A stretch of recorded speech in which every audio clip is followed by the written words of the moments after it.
We are joined now by Ryan Abraham, owner of USCFootball.com, to preview the Trojans as we work our way through Nebraska's schedule. Ryan, how are you this morning?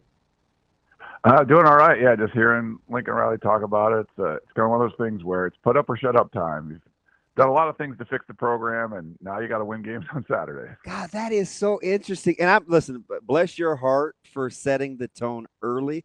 My first question right out of the gates was, do you get the feel that Lincoln, for a guy that's won that much, has wore out his welcome? You're kind of, your early delivery intimates it's closer to yes than no. How did it happen so fast? Yeah, well, I mean, winning 11 games in the first year and a Heisman Trophy, and USC loves their Heisman trophies. They got Reggie Bush's back. They now have 8 more than any other school. That's something that they really, when you talk to fans, they love that they have the most Heisman trophies. So that meant something. And then, the way they ended the season wasn't great, losing to Tulane and all that. But, going 13-11 in the regular season in your next 2 seasons, that's not something I think USC fans expected. Probably overachieving in year 1 and then underachieving in year 2. And it was a program that was a mess. It's just one of those things. It was a mess when he took over. And I think he set the bar pretty high to start, and now you've had to do a lot of work behind the scenes. But he mentioned Jen Cohen, the athletic director. I think she's done an amazing job. I think they fixed a lot of problems in the athletic department and around the football program. Everything around Lincoln Riley is much better than it was when he got there. So the roster's still good. You got it. Now it's time to win games. So there's fans that just aren't happy, and I don't know what the number is going to be, but they want him to be able to win this season. No more losing to Maryland on the road, things like that. That just did not go over well with the fan base. Ryan, we asked a question yesterday about benefit of the doubt, and coincidentally, we used USC. There were 3 teams. We talked Michigan, Illinois, and USC. And I surmised it like this. For a guy that wins as much as Lincoln Riley, the polls did not give him the benefit of the doubt. For a team that's been decimated as much as Michigan has, with a 1.5-year head coach and a new quarterback potentially, for whatever the reason, they got the benefit of the doubt. Illinois, a team, 18 starters back, a lot of productivity. We know exactly what they are. They did not get the benefit of the doubt. For a guy that's had as much success with Lincoln Riley, the recruiting class you've got coming in 26, so clearly the message is good. Why can't he get the benefit of the doubt? It's a great question. I think USC as a program has been one of the more, if you're going to get the benefit of the doubt to start a season or an AP poll, that's been historically something that USC's got that. I think in this situation, it's more of we think you could do it, but you have to see it. 6-6 last year, 7-5 the year before. That's not going to be good enough. But if USC goes out and goes 4-0 against a pretty easy schedule, they'll probably jump up. And then you have that Illinois game. If you beat a ranked team on the road, they'll instantly, where maybe Indiana would inch up, USC would vault up. So I think they would get the benefit of the doubt if they show they can win. But at this point, for 2 seasons that have been really mediocre, I think it's okay for them to not be ranked in the top 25. I was getting texts from people what's going on? I think it's USC will be fine. It's not going to be they're going to be left out if they have a great run, but they're going to get the benefit of the doubt after they show they can win some games versus before they've even played a snap. Ryan, I'm incredibly curious your thoughts on Jayden Maiava, because we saw him at times last year not look the best, struggle a little bit. I'm thinking of the Nebraska game specifically, where he got off to a pretty rough start, got away with some things that could have gone worse for USC, and they obviously end up winning that game. But as you go into a full year of him as the starter, having the offseason, knowing he's the guy, what's your confidence level in Maiava now that he has been the guy for the whole offseason now?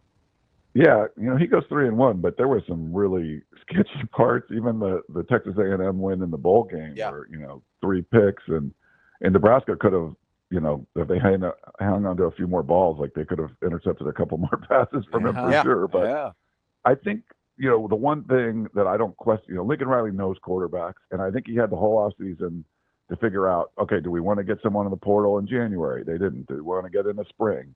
They didn't. And I think he feels like Jayden Maiava can be the guy. And I think you might not trust a lot of stuff that Lincoln Riley does, but when it comes to quarterbacks, I'm like, all right, I mean, he must know what he's talking about here. And I think the main thing is raising that floor, because the ceiling's high, and we've seen him make some spectacular plays and, great drives, especially at the end of games.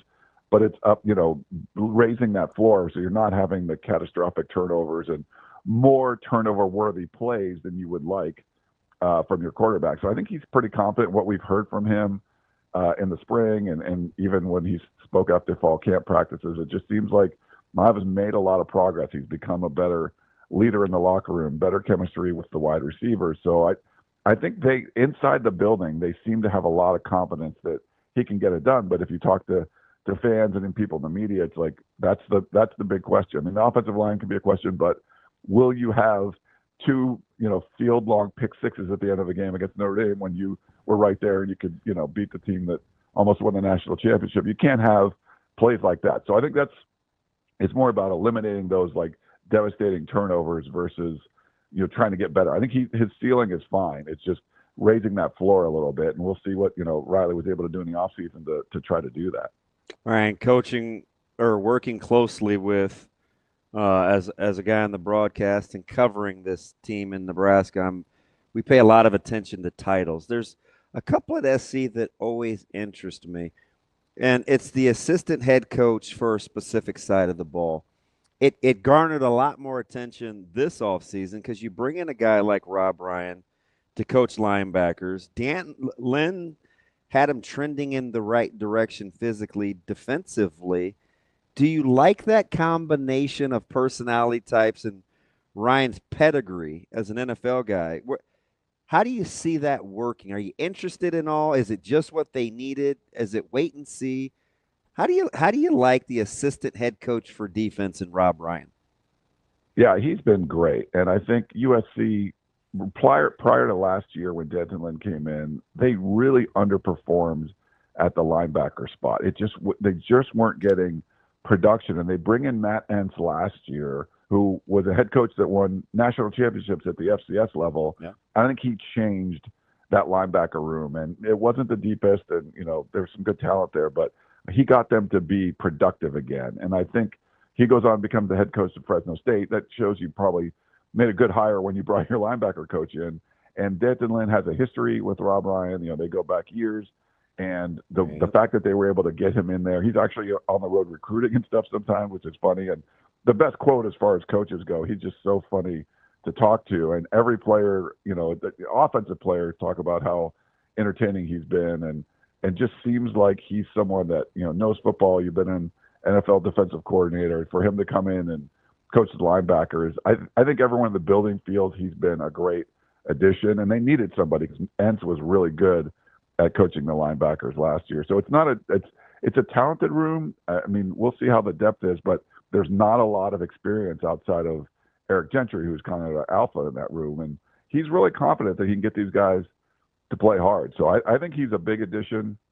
It's not something that like, oh, you bring this NFL guy forever and it's not working out well. He seemed to fit the college mold pretty well. The fact that he's going out recruiting and talking about trips to Hawaii and stuff has been pretty funny. But it's been great for us, at least talking to someone that's entertaining. But I think it's going to be good for the team, too. I'm just trying to figure out how the media guys got him to put on a tie for his picture, which is incredible in its own right. Might have been photoshopped. I'm not sure. I wouldn't doubt it. Let me ask you about the depth in the trenches, because obviously that's where the skepticism comes in this conference and physicality at the point of attack. We saw it kind of rear its ugly head down the stretch, in particular, second halves against Penn State, whatever, right? You know that deal. Do you like the direction that surrounds the skill to complement the way that SC wants to play versus the way you feel SC may need to play in the conference?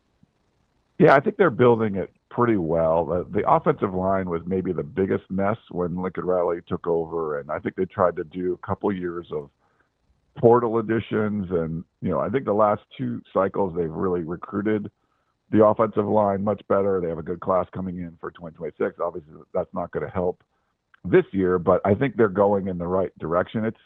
It's still, it's a question mark this year. They brought in DJ Wingfield from Purdue, and he's still not cleared. They'll find out, I think, in like 5 days. There's another court hearing to see if he can get his eligibility for the season. But and Zach Hansen took over as the offensive line coach. He was coaching tight ends, and I think he's been a really good recruiter. And the players that we talked to and the prospects seem to really like him. So I think it's going in the right direction.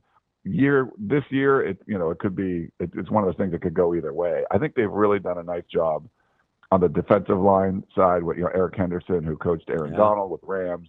He's really popular. They like Sean Newell a lot, coaching the defensive ends. He came over from Michigan a couple of years ago. But if you watched spring ball or fall camp, looking at the defensive line, it looks like it's a different group than what we saw last year. We had guys like Nate Clifton, who came in from Vanderbilt, was 275 pounds, and they tried to add weight to him and put him inside. They were just kind of relying a lot on Bear Alexander, and it just didn't work out, and he ends up redshirting and transferring out. They just didn't have the kind of bodies there that now you bring in like a Keyshawn Silver from Kentucky, looks like a dude, Jamal Jarrett, 360 pounds. There's some big guys in the middle of that defensive line that you just didn't have last year. So I think they've built up pretty good depth, and they like a lot of the young players. So I think it's going in the right direction. I think the defensive line is probably ahead of the offensive line as far as like trying to look like a Big Ten football team. But I think they're going to get there. Ryan, when you look at this schedule, you mentioned that the game at Illinois kind of being the first big test for USC. That starts a 4-game stretch over the course of actually 6 weeks, though, where you go at Illinois, bye week, Michigan, at Notre Dame, bye week, at Nebraska. Is that really the make or break section of the season for USC in your eyes?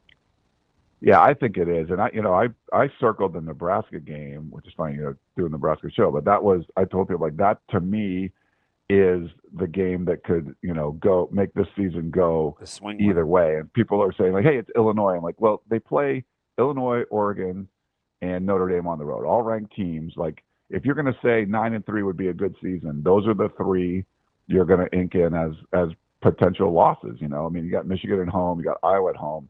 To me, Nebraska is in a similar situation to USC. Like, do you think like they're outside, like other teams receiving votes, a lot of talk about, this team could make a break and try to, make a run at the college football playoff this year and all that. And USC sort of in the same kind of boat, but it's going to be hard for both of them to be able to do that. So I think, it was a really close game in the Coliseum.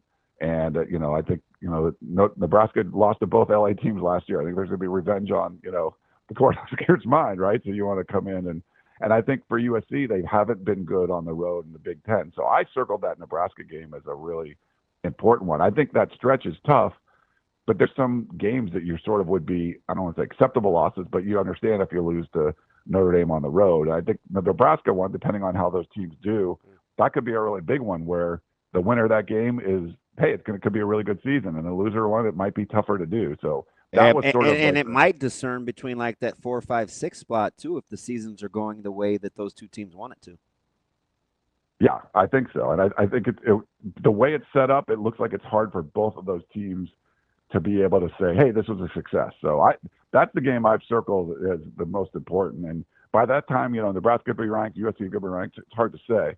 But, that stretch in particular. And if you can get a win against an Oregon or a Notre Dame on the road, really, playoff teams, or even in Illinois, I think that would get you some momentum. But the games that you got to beat some of these teams like a Michigan and Iowa at home too. But I think the road issues are where USC needs to really address this season because they were just so bad on the road in the Big Ten last year. All right, last one for me, and I appreciate your time. I'll get you out of here.